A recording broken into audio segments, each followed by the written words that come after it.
Hello everyone, Lego enthusiasts and also Harry Potter fans. Today I am going to show you set number 75969 from the Lego Harry Potter series, recommended for ages 9 and up. This is the Hogwarts Astronomy Tower, taken straight from Harry Potter and the Half-Blood Prince, which is naturally based upon J.K. Rowling's 6th novel, so the 6th movie in the movie series. And this is from the third wave of Lego Harry Potter, the second largest Lego set to be released in this third wave of Lego Harry Potter. First, I will take you through the minifigures. 8 of those are included, and there are, of course, some fantastic beasts and animals also included in this set. And then we will take a look at the side builds and extras, and of course the architecture that inspired this vast building that was really intriguing to assemble. This is, of course, the boy who lived, yet in this version he is wearing an outfit at Horace Slughorn's Christmas party. Of course, there are some parts of the building which depict the Christmas party, and so Hermione, Harry and Luna, and of course Slughorn himself, are the ones who are clothed appropriately for the party in order to attend it. This is not a new idea. In fact, there was a version of this which was released with a DK book along with the 2011 range of Lego Harry Potter. Now, that of course was much simpler, yet it captured Harry's suit rather well. But this just goes one step further, with all those dark grey lines running across his torso and also his legs. Now, you might think that this is a reused print, and, well, that's not exactly true, because Cedric Diggory and Professor Snape, but Cedric Diggory was the last minifigure to have this old leg piece with that older printing.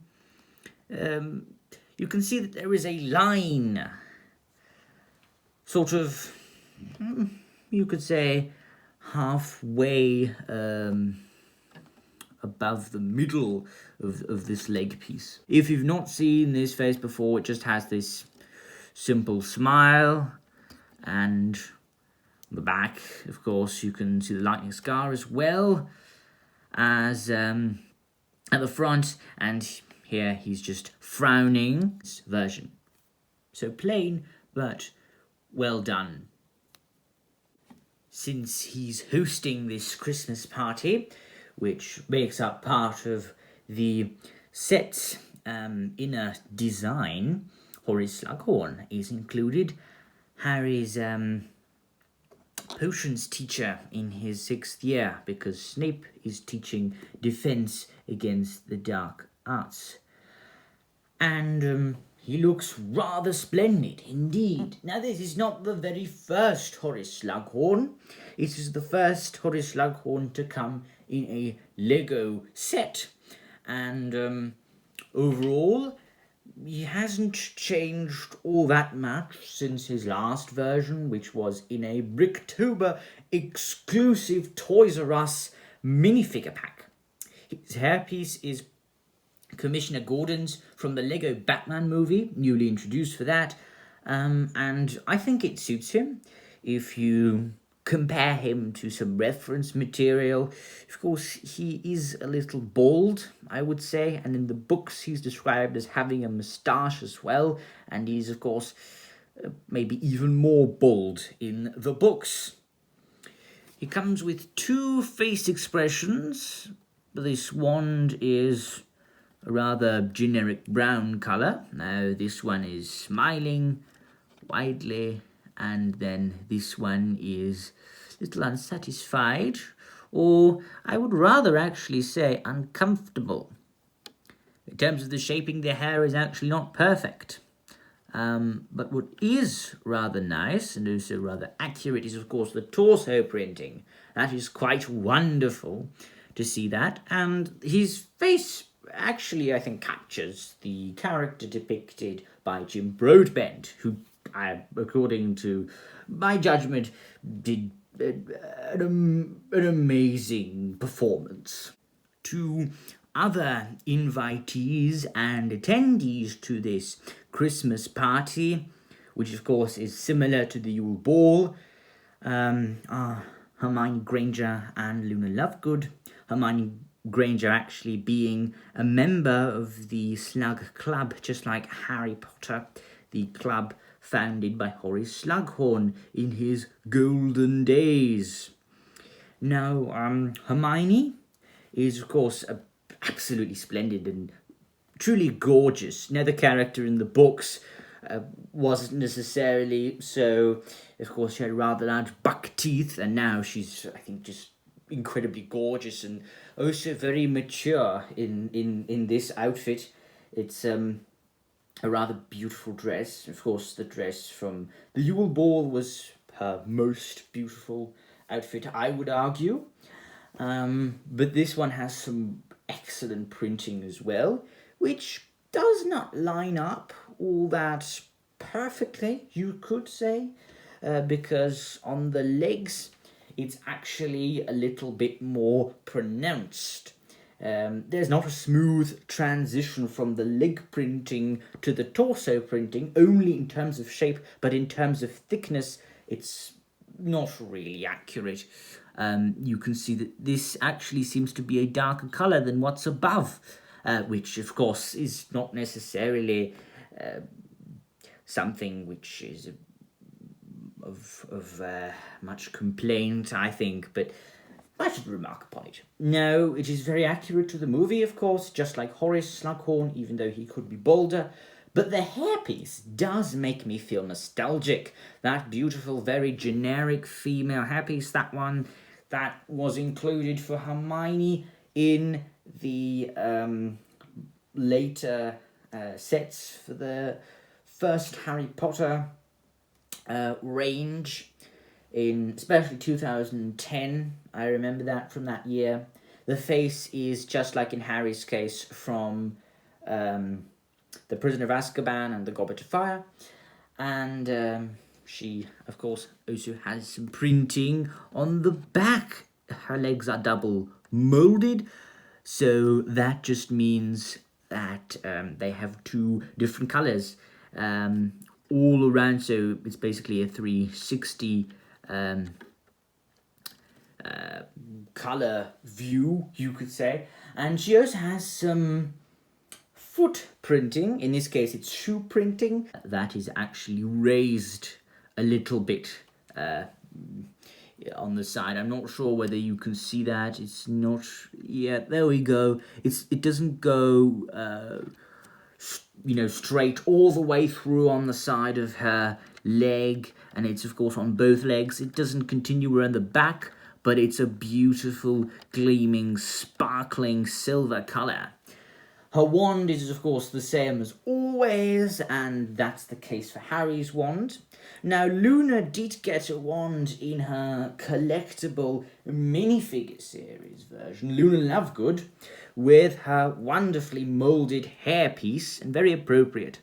Now, the face expressions are both of them are new, as far as I'm aware of that, and quite wonderful. The first time ever she has a smile, and again, that hairpiece is beautiful. It's in this cool yellow colour, which I think suits her hair very well. I should also remove Hermione's hair and her torso and leg print. I mean, those are just thrilling, you know.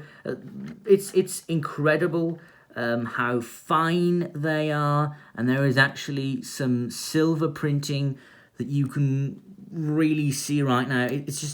It's amazing and incredibly laudable and incredibly detailed. For these two figures, the designers, they invested time and effort, and it's just incredible. The result is beautiful, and it's definitely worth getting these two as exclusive versions.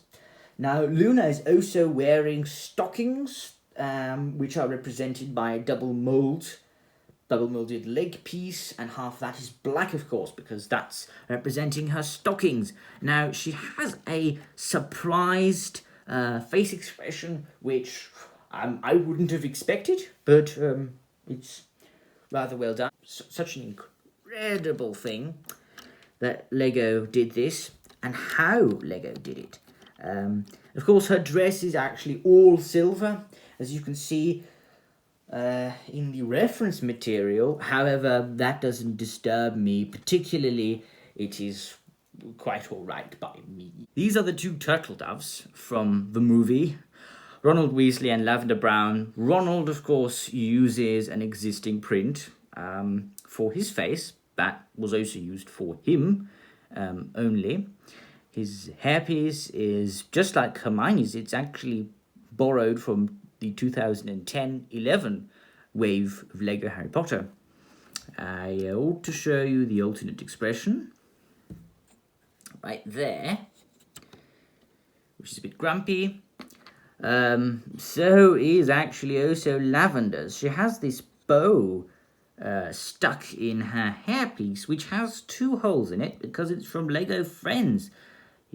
That's the other hole, and it's flexible even. So this pink bow is a representation of her personality. So are these heart shapes on her torso. Ron also has new torso printing. The legs are not printed, but there is no necessity for printing on the legs. I think it's a rather interesting choice that Lego decided to use a Friends hairpiece, which is this rubber plastic, and it does suit her. When you look at the reference material, she's actually wearing a necklace with a star and a horse dangling from it, and of course Ron also has a new print, which is rather plain. This pattern, compared to Lavender's, it's even more plain, you could say. And the Lavender Brown, interestingly, also has a wand. Some minifigures don't feature a wand, like Luna Lovegood or Draco Malfoy.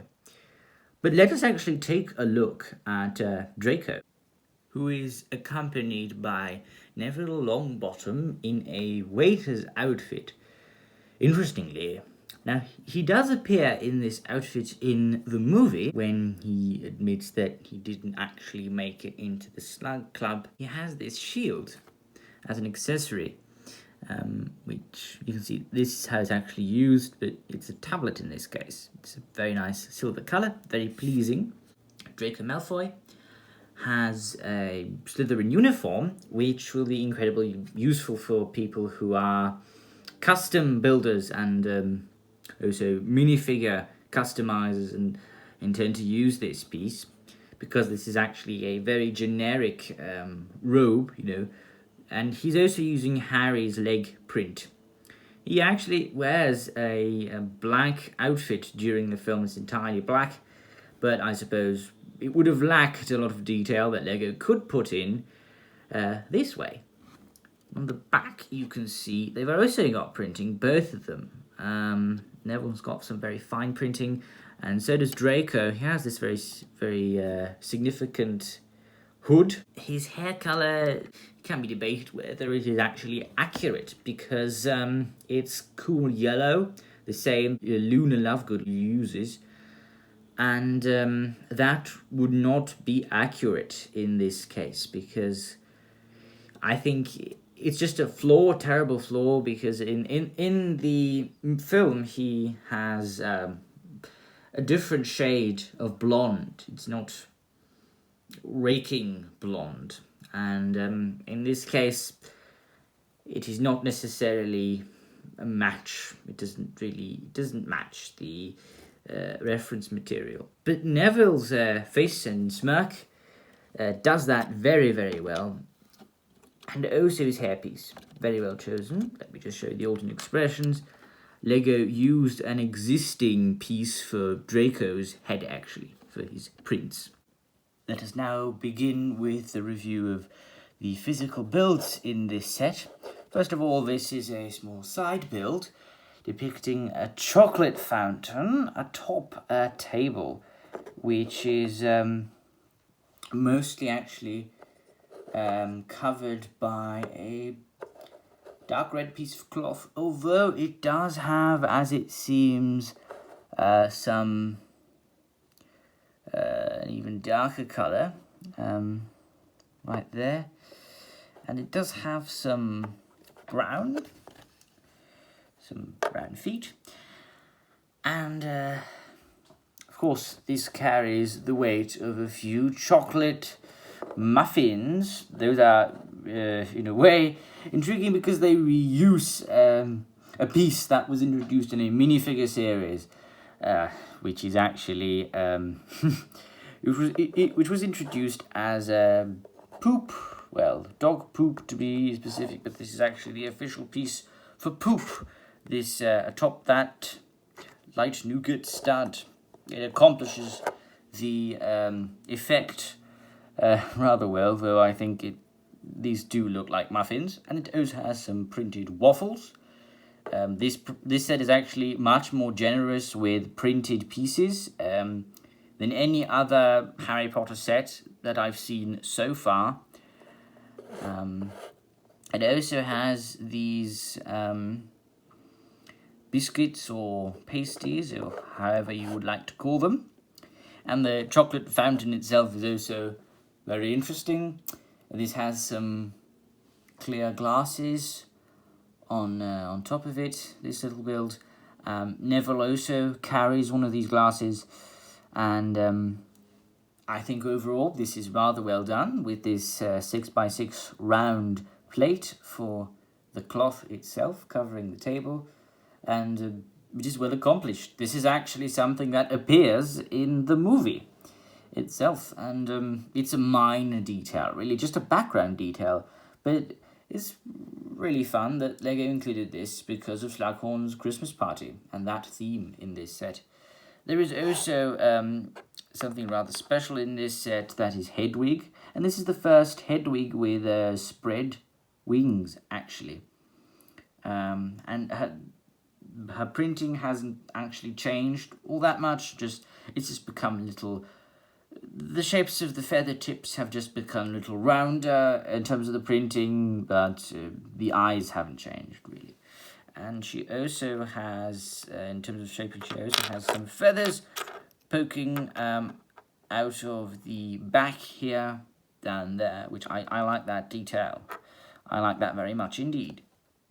This is the build that you actually start with, and it represents a greenhouse. Now, some of you might remember the greenhouses as entirely white. Well, they actually match the castle's colour scheme relatively well, although not really, because their colour is faded, and they don't actually have that exact same colour that Hogwarts Castle has, which Lego represents with light nougat or tan. But I think the colour does still capture it rather well. This interesting dark orange colour, and on top of the roof, that is actually removable, there are two dragons. This is a rather new piece, actually, from Lego Ninjago, from the Lego Ninjago Legacy sets, and it looks splendid. There are actually dragons on top the roof. They are not gold, however, as far as I know, but that is a nice touch. It's a rather nice touch, and this does let a lot of light in, so it doesn't block anything, and that is, of course, a major issue with some Lego sets. This does have some outer detail as well, actually more outer detail than inner detail, maybe. It has a silver doorknob, and it has some plants outside. This is actually partly overgrown right there. And this is attached, this rather common leaf piece is attached with a rather new piece from the Lego Harry Potter minifigure series 1. Here you can see that there is an attached pair of scissors right here. There is a nougat clip to hold it, and I'll just remove the roof just to demonstrate something. These mandrakes are conveniently placed inside this greenhouse because they're probably the most popular plant from Lego Harry Potter, along with the Devil's Snare maybe. And they have this print. This is an amazing print, actually. I believe it is one of the best prints for Lego Harry Potter. Now, you might not recall them being this cylindrical, actually, the mandrakes, because they aren't actually cylinders, of course. They are, in a way, more complex than that. They are actually just, they're baby-shaped in a way, but their shape is very hard to capture without a new mold. Now, Lego actually created a mold for them, which has also been used in without that print. And that first minifigure series had a minifigure that was a younger Neville Longbottom in his second school year, to be precise. We have Neville from his 6th school year. As you can see, he's grown up a little. That smirk has grown more confident. And the pot colour of the mandrakes, the mandrake pots has changed, and the print is not similar exactly for the mandrakes, but it does work for them. Both of these prints work very well, and maybe Lego thought that the mandrakes, they would actually fall out of the pots. They don't necessarily fall out of there, but and the pots would actually fall over in this way. Now, this is, of course, attached. These pots are attached to studs, so that wouldn't really represent a problem. But, still, I think it's actually for the better that Lego uses just a simple cylinder piece for the mandrakes. You might think differently, because, their bodies are more complex in a way. Their shapes are more complex. But I'm rather satisfied with the overall look of this greenhouse. It looks rather original, I think. We should get down to potion brewing, and this is a fine example of the part of Hogwarts where the library is located. And this is actually across a bridge, so there should be a bridge right there connecting this to the courtyard of the Great Hall. But even the courtyard does not exist in the way it should exist in these minifigure scale versions, but after all, these are play sets, so accuracy is not necessarily intended, but of course in total it does capture the look of that part of Hogwarts much more than the 2010-11 waves did. This has a circular window right there, which just uses these pieces that are very common now, these 2x2 quarter circle tiles, and it has 4 turrets. They're slimmer, these ones on the right.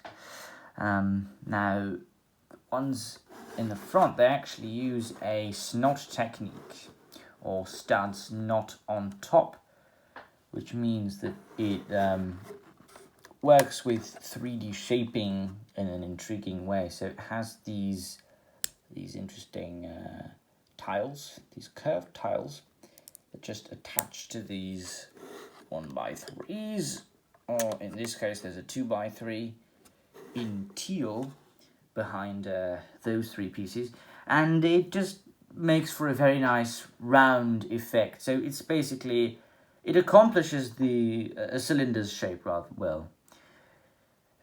Hogwarts also uses these Nexo pieces for the tips of turrets, and also for, in this case, it's just columns. And this building also has a few other windows right there, and some plants, again using that mandrake piece, that mandrake leaf piece. This section is connectable to the greenhouse and of course the astronomy tower, with these pins and these technic pinholes in these round pieces that are usually produced in light grey. However, for the large Hogwarts castle, that micro-scale version, these pieces were recoloured in tan, interestingly. But this light grey does offer some contrast. These holes also make it easier for you to actually move the separate sections around, and you can arrange them however you like to. The inside of this section is filled in an intriguing way. Actually, of course, the potions classroom is in the dungeons. Now, it's actually, you could say that this is the Christmas party, but there aren't really many cauldrons in which potions are being brewed during that Christmas party.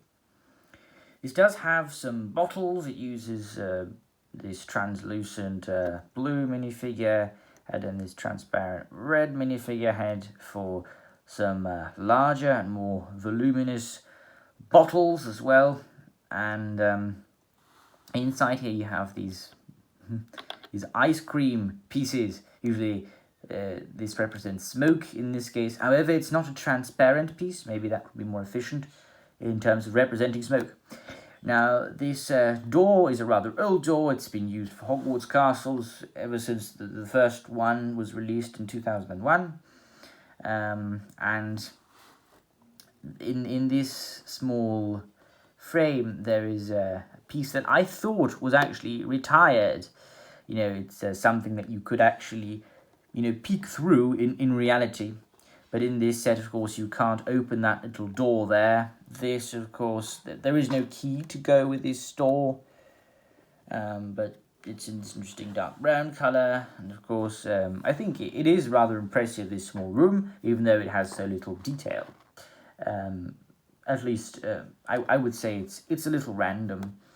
And it also has this chandelier, which, that is a very nice touch. The candles are burning, of course, and some of them molten, and this is just a very, very short candlestick, and the wax is nearly entirely gone. Here there's a little more left, and I wonder how these people actually protect themselves from the dripping wax.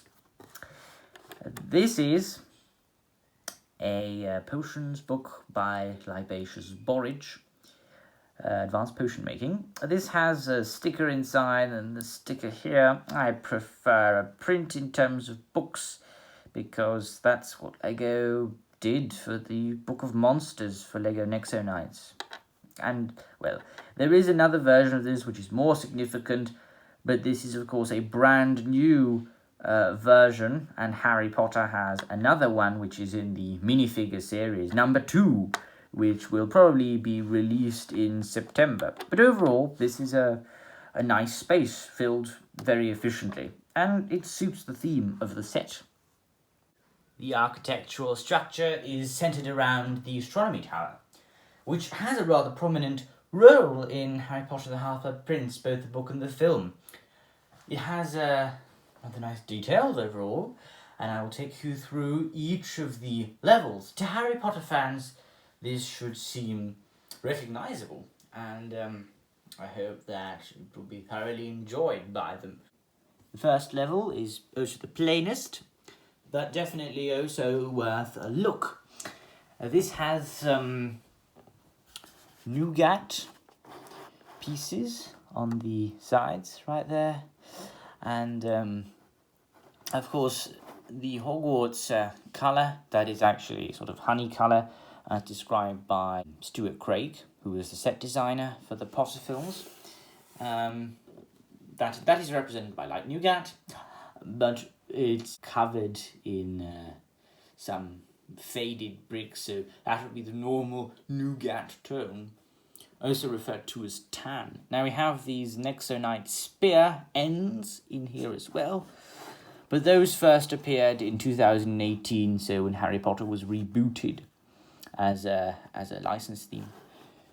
We've got some plant detailing. Inside here we have, this is a rather common piece. Now, the recolor was originally new and something special for the Chinese New Year's Eve sets. You can actually combine this rather well with the chocolate fountain that I showed you earlier. And these are originally pumpkins. These pumpkins also came from Harry Potter originally, and originally they were in Hagrid's hut, because Hagrid frequently uses the Engorgio charm on these pumpkins. They also suit the size of lanterns, actually. And here you can see that there is a small clip, not used for scissors, but in this case it's a broom. The second level, however, makes up for the plainness of the first. It has two windows, two square windows, as opposed to the round one on the first level. And it has these extensions here. You see that there is a profile brick, a modified 1x2 in nougat. And that is very often used very, very commonly as well. This is representing Horace Slughorn's office. Now, the potion teacher's office is actually in the dungeons again, but I will accept that because the dungeons cannot be represented just like the Chamber of Secrets, because, well, those are actually underneath the proper structure of Hogwarts Castle. And this desk, you may remember, it has, and it is for the Slug Club, it has a lamp right there. And it has a very iconic hourglass, actually. I would have loved to get a physical example of that. And it also has, this room also has a white letter.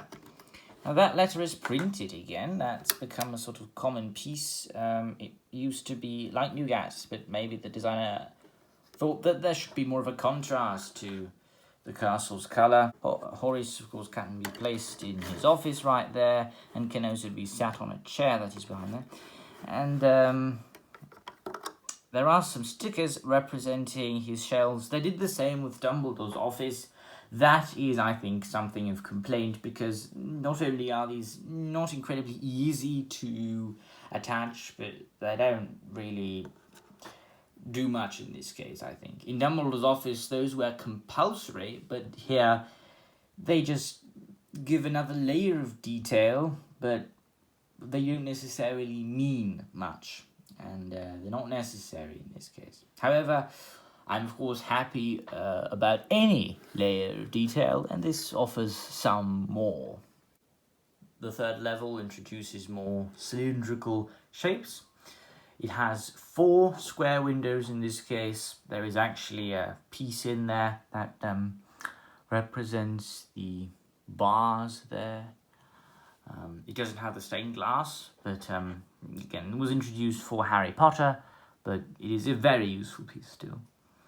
This has a lot of stickers. Here you can see this piece of the castle is attached with these 1x2x2 pieces in a grey, used for the Lego Brickheads range. And there are a lot of cylinders protruding out of the wall of the castle. That is, of course, in the film. And now you can see why these extrusions are actually important because they support this here, this section. And this is also attached in an interesting way, but I will get to that rather soon. It's just attached with plates, so there's nothing complicated there.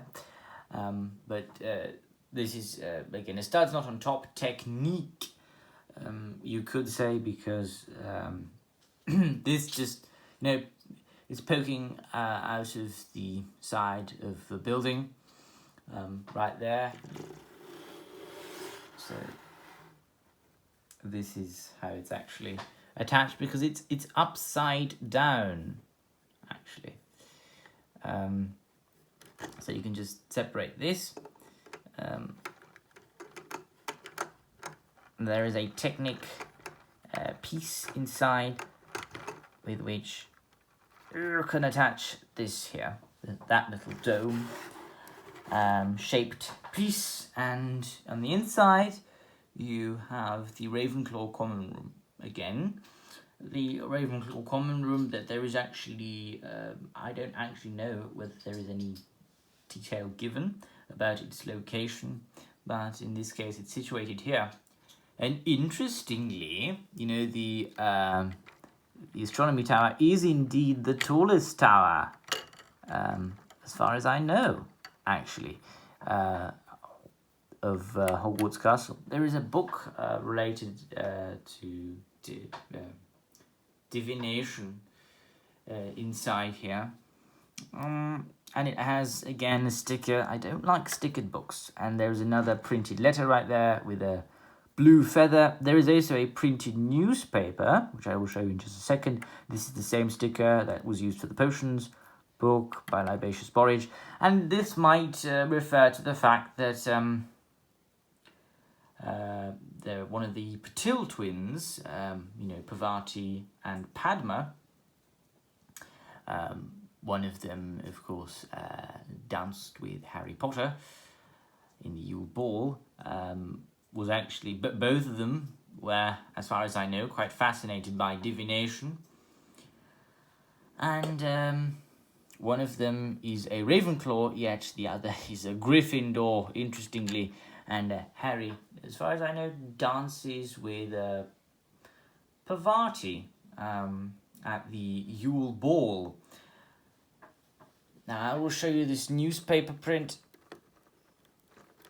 which is atop this small shelf. Now, this might just be representing part of the Ravenclaw common room, but I actually believe that is the Ravenclaw dormitory, because there is a small build with some beds. Those are similar to the Gryffindor beds that were used for the Gryffindor common room, but again, that's actually the dormitory. And an interesting recolor is over here. That is a golden candlestick. Very interesting.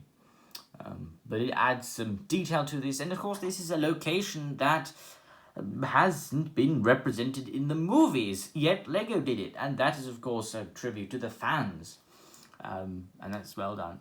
The floor actually uses some triangle pieces. These are 2x2 flat tiles. You can actually see that this is just half that, just half a tile precisely.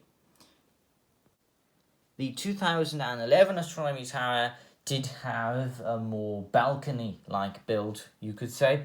However, this focuses more upon the actual structure, which that is a good thing.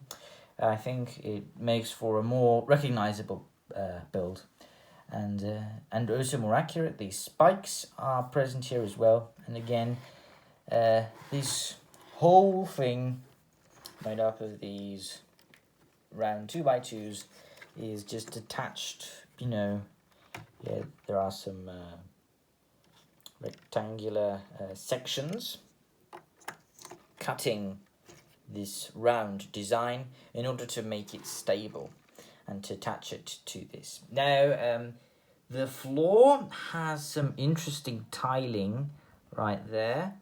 That is achieved with some nougat, some rather nice nougat actually, and that offers a certain contrast to the floor, because this is a more lively shade of nougat. Then we have dark orange, again a frequently used color in this set, definitely not overused.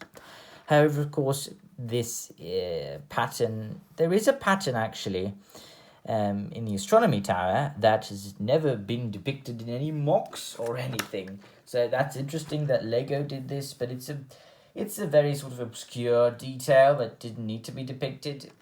There is also this blue base with one stud right there, and there is a model of the, not the solar system, but of Saturn actually, and there is another ring around this ring, which represents the rings of Saturn, and this is actually a halo used from the Lego Overwatch line, I think, and it works very well. This is actually a piece that Lego has been using for not an incredibly long time, but it's very useful for detailing. And then, of course, this level also makes use of these white pieces. These are actually only used for stability. So here we have that supporting the upper structure, and here this is just supporting this base plate, which is, you could say, a waste of pieces maybe, and a waste of white because it should be recolored. But then white probably costs much less than tan, which is the color scheme of this Hogwarts castle that Lego has done for the new waves of Harry Potter. Now, there is this invented location, invented because, well, the design of it is entirely based upon Lego's imagination, the designer's imagination. This is a rather nice telescope built, which this uses some similar gold pieces.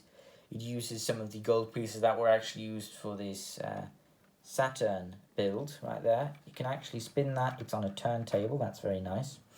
And this cannot be spun around, but it can be tilted and turned. And then you have this scroll, which is a white, and it represents the Gemini Casa. And of course, as you can see, it can be connected to the previously released sections of the Hogwarts Castle released by Lego. It is not only compatible, but it can also be removed from where you placed it and can be placed elsewhere if you like. This makes it rather modular and rather simple.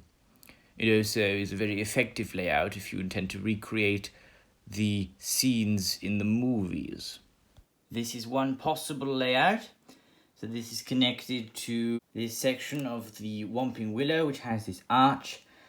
And I even decorated some of these sections with, not of course minifigures, but these are also embellished with details and little bills from the Harry Potter Advent Calendar from 2019. I attached the greenhouse right here, and here there is a section from the Whomping Willow set.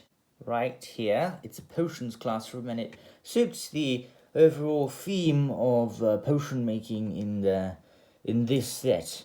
Overall, I'm exceptionally pleased with the design and also the detail, to which Lego has added another layer, I think, compared to the previous sets, because all of the sections included in this, the astronomy tower itself, then this where the library is located actually, and then this, the greenhouse, they all have a layer of accuracy that isn't in every single other section of the previous sets. They usually had a highlight like the Great Hall or the clock tower. The rest of it was a little randomly designed just for extensions. However, all of the parts of this, they have a purpose, and that I definitely approve of.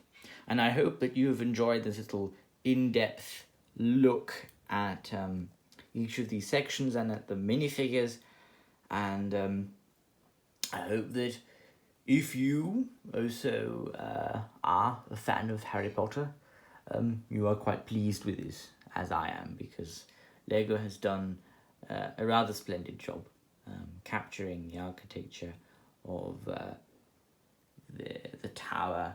For instance, using these slope pieces right here, or these spears, that I think it just adds a very nice layer of accuracy to it. So it's far more than just laudable, because Lego has gone above and beyond in terms of the minifigures, and also, of course, this set. Now, of course, you could still complain about the stickers that are included, and some of the minifigures are without wands, and some of them do have wands. It's a randomly chosen thing. I would only give minifigures wands if they really need them. So I would have included even less wands in this set if I'd been the designer.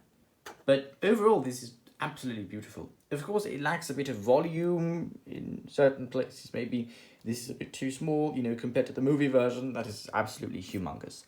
But I think that it is, as a toy-sized and a minifigure compatible build, it's really splendid. And I definitely would recommend it to every Harry Potter fan who is interested in Lego, and also in the Half-Blood Prince, and of course the design of Hogwarts Castle. But then there are many who are absolutely in love with that, and I hope that you might be as pleased as I am, or maybe even more.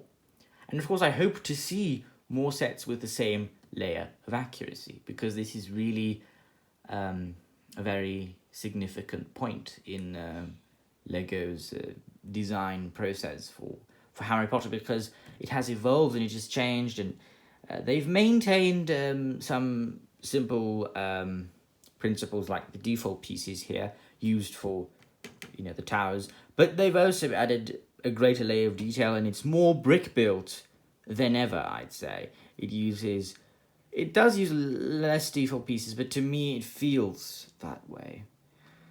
And there are a lot of stickers in this set. That is something that you could complain about, but I think the detail is very well achieved, and all the praise that this set gets is very well deserved.